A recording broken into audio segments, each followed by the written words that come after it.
Hi, I'm Sarah. Welcome back to my channel where I talk about my journey to sustainable health and meaningful success. If you're coming back and you've already subscribed, welcome back. Y'all are my people and I love you so much. And if you're new, I hope you'll consider subscribing by the end of this video. This is not as structured as a lot of my MLM videos are because I'm not reacting to an audio tonight. It's like I'm not even using daylight anymore because I've been trying to record this video for a while and it just hasn't been working out how I wanted it to work out. So I'm going to be working on a two-part series of reacting to Larry Winters, who's the founder of Leadership Team Development. That's the group that I was a part of within Amway. And I never really expected that I would ever do a reaction video to his audios because him and his wife, I always thought they were just such pure-hearted people. They couldn't possibly do anything wrong or manipulate people. But then I listened to this audio that I'm going to be reacting to and I was wrong. It's highly manipulative. But that's going to come later because it's not happening tonight. And that's why I kind of want to just talk about the topic of today, which is boundaries and setting boundaries to actually achieve meaningful success. I talked last week about managing your expectations with a lot of different facets of that because I went into Amway with a bunch of expectations and boy, did I really need to manage them.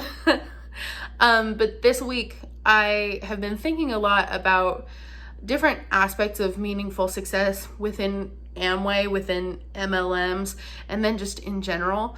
And I realized that part of people's problems, especially my own, is that I've had to go through a lot of trial and error in learning when to call it.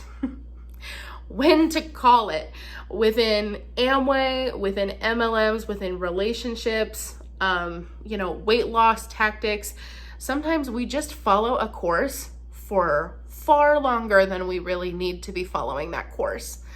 I was talking to a health coaching client because I now have all the practice clients that I need in order to get certified.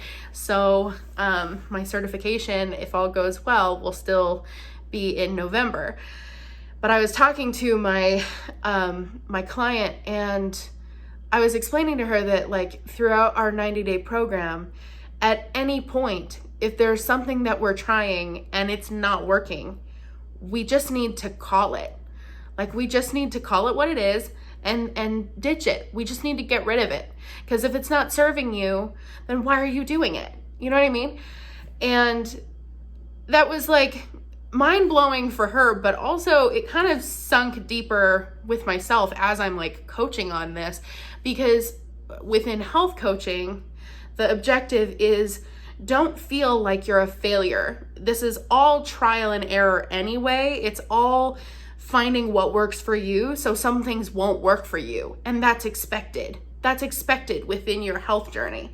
So when you find something that's not working for you, then don't try to continue and make yourself feel like a failure because you have to make this one thing work.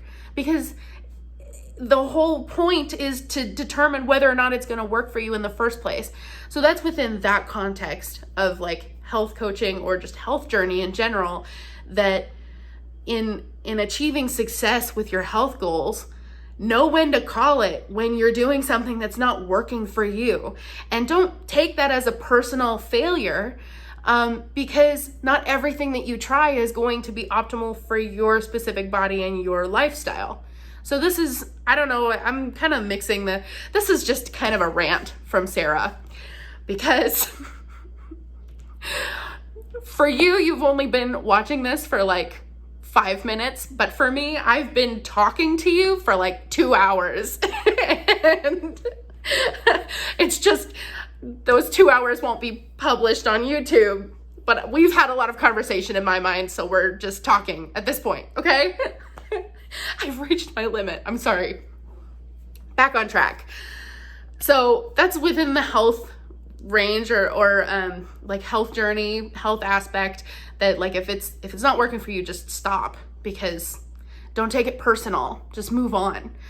And it's the same thing with like relationships. I just recently, I wrote this down in a notebook because I'm like, note to self, this was an important life lesson, and really learn this, Sarah. There was someone who I had previously been romantically involved with that decided to pop back into my life for like no reason. And this person was someone I did not want to be involved with anymore. Like, we were done. The relationship was called. We had already established those boundaries like a year ago. So why he was circling back around beats me, but I didn't want anything to do with it. So yeah, so he started texting me out of the blue, and I'm like, what do you want? Basically, more tactful, because, you know, I'm just so nice. And finally I'm like, by the way, like, why are you texting me? It's been like a year since we ended things. Thought we ended things. And he said something like, oh, well, you know, you've never done me any harm, and I just figured why not, and just wanted to see how you were doing. And in that moment, I just texted him back and was like, well, okay, if it makes no difference to you, can we just go back to not talking? Because I'm so glad that I did you no harm, but I can't say the same thing about you. So if it makes no difference to you, can we just go back to not talking? And like, it was painless for both of us. I don't care if it was painless for him. He may have been deeply hurt, but I don't care. But it was painless for me to be able to be like, can we just not? It's not, that didn't work in the past. It's not gonna work now. I don't want to waste mental real estate on you. I don't want to waste time. I already know how this ends. So can we just not do that? And that's why I wrote it down, was because I was like, hey, that was a moment of standing up for yourself and establishing boundaries, and good job. And so in that sense, it's like, establishing boundaries and knowing when to call it is something that can save you so much heartache and headaches in the long run, when you already know that it's not going to work.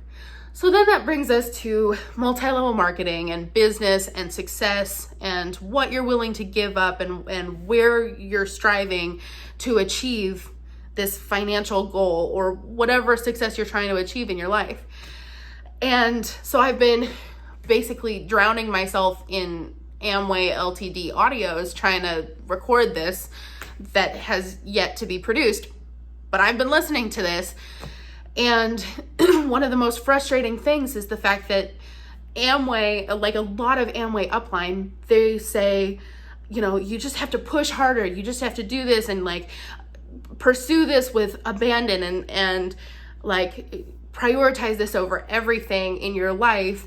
And obviously, like we've reviewed a lot of audios that are talking about how they prioritize their business over their health, over the diet that they were eating, over the time with their family, over their jobs and their careers, and the decisions that they were making for themselves and for their families, their loved ones, and how they didn't call it quits with Amway, and they ended up succeeding.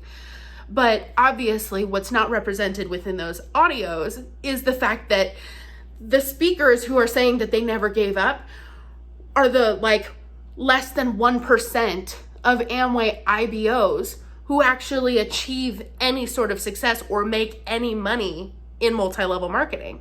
So the problem with that is that you get a lot of motivational speeches about how you're not supposed to quit, you're not supposed to give up, and one day you could become an anecdotal story of how this one person succeeded.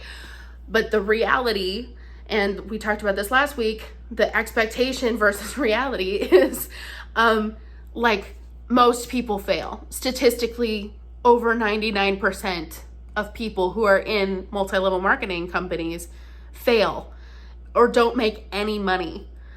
So this is something that's like, if you're in a multi-level marketing company, or even if you're not in a multi-level marketing company and you're trying to do something else, I would encourage you to establish a boundary. Establish where you draw the line. Where you draw the line with regards to your health. Hopefully you will draw the line a little bit earlier than I drew it, because I drew the line when I started actually like losing hair and balding and was 350 pounds and stressed to the max and just like physically deteriorating. I hope that you would kind of draw the line a little bit sooner and start realizing, oh, when I'm starting to get stressed or whatever, I need to pull back.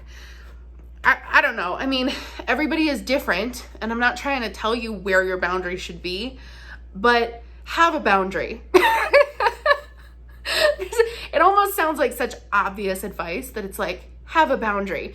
But this is something that my parents would tell me when I was in Amway, and I never listened to them. And yes, I will go on record and say they were right. I was wrong.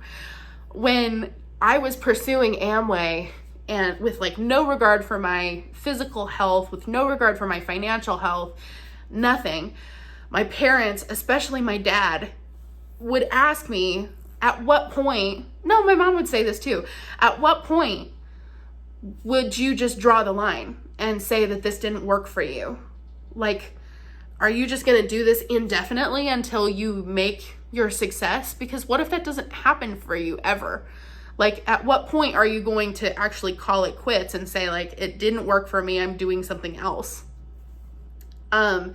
Like, set a financial goal, or set a timeline, or set some sort of boundary for yourself that if it doesn't happen by then, change course. Do something different.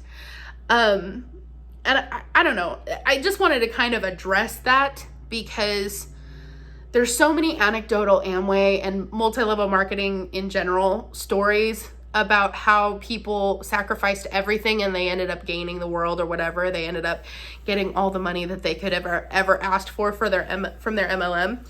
But that it's just to realize that that's just the 1% of people talking. Really, there's a need for the 99% of people who are failing to know when to change course. That's all I'm saying. And I guess in summary, I think I heard this in school, like in my health coaching school. It's like someone said that like you'd be surprised the amount of people who actually feel trapped by their lives. And I think maybe in a sense, we probably all can agree in some degree or another, that sometimes our schedules or the things that we've committed to have just built our own cage. It's just too much. It's so structured, or it's so, it's going in this one direction and it's kind of pulling you. And so you really don't even have an option to explore other opportunities or explore different alternatives to what you're trying to get at, because you've built already a structure and a schedule and commitments in your life going in this one direction. An example is last August, and I mentioned this, not last August, like 2 days ago, August. I mentioned this in my health update, that I started donating plasma because I wanted to supplement my income and just like make a few extra bucks. But halfway through the month, I was so tired, so drained, stressed because of the time commitment and the fact that, I thought I was going to be able to relax and read a book while I was donating plasma. But what it ended up doing was just making me feel like I had yet another commitment in my life. And I didn't like filling my schedule that much. And the return wasn't worth the investment. And so I was like venting about this to my mom, and finally she's just like, well, just don't go. Just don't go. If the money that you would get from donating plasma is not worth the peace of mind and your sanity and your schedule and just your stress levels, then just don't do it. And I know that this isn't something that you can do for everything. You know, you can't get rid of your kids. You can't get rid of your spouse. Like, you know, quickly at least. I don't know. My mind. Trailing. Anyway, there's certain things that you can't get rid of in your life, and there's certain things that just kind of have to be there, and you have to work around that or deal with that or find creative ways to continue to fulfill that obligation, like keeping your children alive and healthy and educated and safe. But there are certain things that we say yes to or that we commit to, and when they aren't working out for us, or they're not actually worth the return on investment, or they're not even producing a return on investment, we still somehow think that we need to finish this. Even just something as small as like a book. I hate doing it, but I have done it this year. That I'm actually proud of myself for like allowing myself to quit a book. When a book is just such a drag that it's not even worth reading, and it's actually discouraging for me to read. And reading is such a it's such a great activity for me. I love reading. It's like restful, but it's also productive for me, that if I'm reading a book that I'm really not thrilled about, I just need to quit it.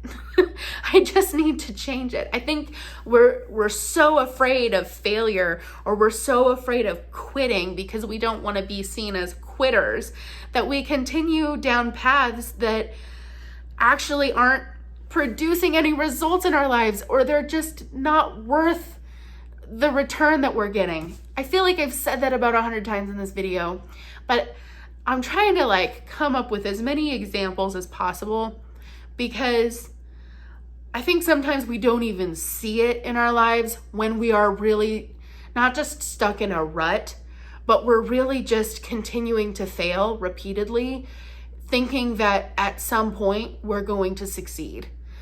And I think MLMs are an incredible example. It's just a prime example of insanity. What was I don't know who said this, but this is not my original thought. I'm quoting someone, I just can't remember who.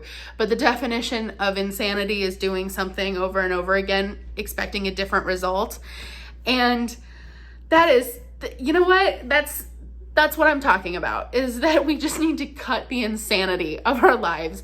We have to stop doing the same thing over and over again and expecting a different result. If it's not producing results for you, unless you are really on a path that has been proven to work if you stick with it, and MLMs, you cannot produce those statistics that would prove that that's actually a dependable result, that if you just keep going, you'll eventually succeed. The stats don't support that. But if you're doing something else where it's like you're actually like investing, or you're actually saving money, or you're, doing something that's a little bit more proven, then yeah, stick with it. And, if it causes you some discomfort, then sure, push through it. But know your boundaries. Have established those boundaries before you actually get to a point where you have to make that decision, because in the moment we get caught up in thinking that I just have to continue. If I just press on a little bit longer, maybe then. And we've already invested so much time and energy into this that it's kind of like a slap in the face to just stop all of that momentum or all of the progress that you've made. Here's something this is a little bit longer than I wanted to rant for, but it's worth it, I think. In Amway, they would use this example of the bamboo plant, because you have to, you plant the bamboo plant and it grows underground for a really long time before you even see anything come up from the surface of the dirt. But then as soon as you see a little bit of growth, it shoots up. So Amway would use this example in saying, your business is like a bamboo plant. You just have to water it and water it and water it for 2 to 5 years, and you might not see any growth, but you just have to trust that beneath the surface of the soil, the roots are growing and it's establishing itself. And then before you know it, it'll just shoot up like a rocket, and all of a sudden you'll have you'll have a retirement worthy business income from the amount of work that you put in for 2 to 5 years. Unfortunately, people like myself were deceived by that, and I actually put that amount of time, 2.5 years, into my business thinking I was watering some bamboo plant that was going to grow. And then I got hip to reality when it was like, okay, actually, no, nothing was going to grow from that Amway seed. However, be encouraged that some of the progress that you've made in one area is not just lost if you suddenly decide to abandon that route. You still have made some progress, and you've learned certain lessons that will end up actually informing future decisions. Going back to like the health example, if you've been trying to count calories, or if you've been trying to let's say you try to do keto, and you just keep working on that path, and the keto diet is not working for you. If you stop doing keto, that doesn't mean that you haven't learned anything about your body. It doesn't mean that you haven't actually like built that momentum or built that trust in your body of learning that you can actually listen to your body's signals. And there's a lot more progress that you give yourself credit for, than you give yourself credit for, because you abandoned that one particular road. But that doesn't necessarily mean that you haven't made any progress. And that's the same thing with my experience with Amway.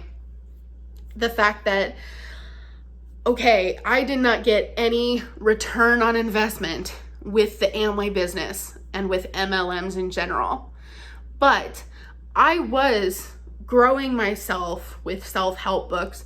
I was growing my ability to communicate with having those conversations.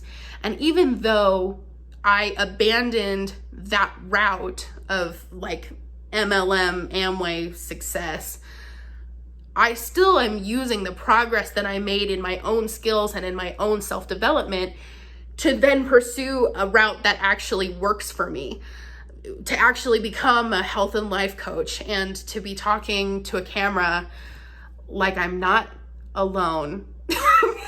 Wow, that turned way deep.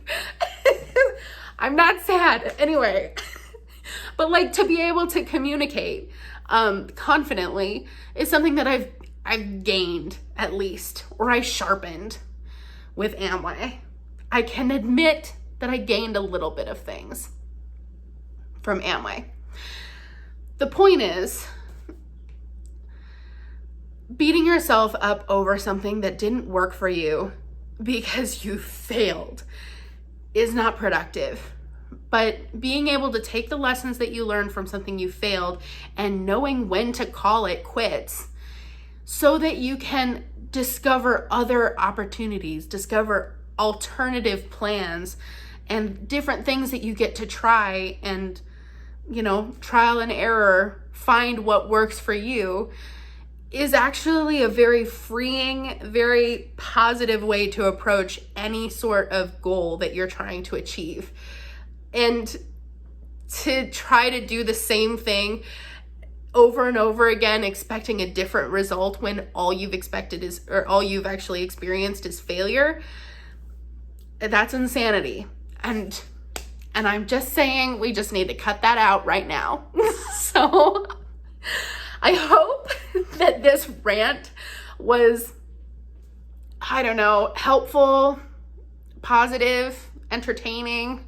I don't know. I hope it added to your life, and stick around. Hopefully next Wednesday, I will finally have part 1 of this stinking audio reaction filmed, because the struggle has been so real. Anyway, I love you guys so much, and I'll talk to you sometime. I don't want to promise that I'll have a video on Sunday, but we'll see what happens. Okay, bye.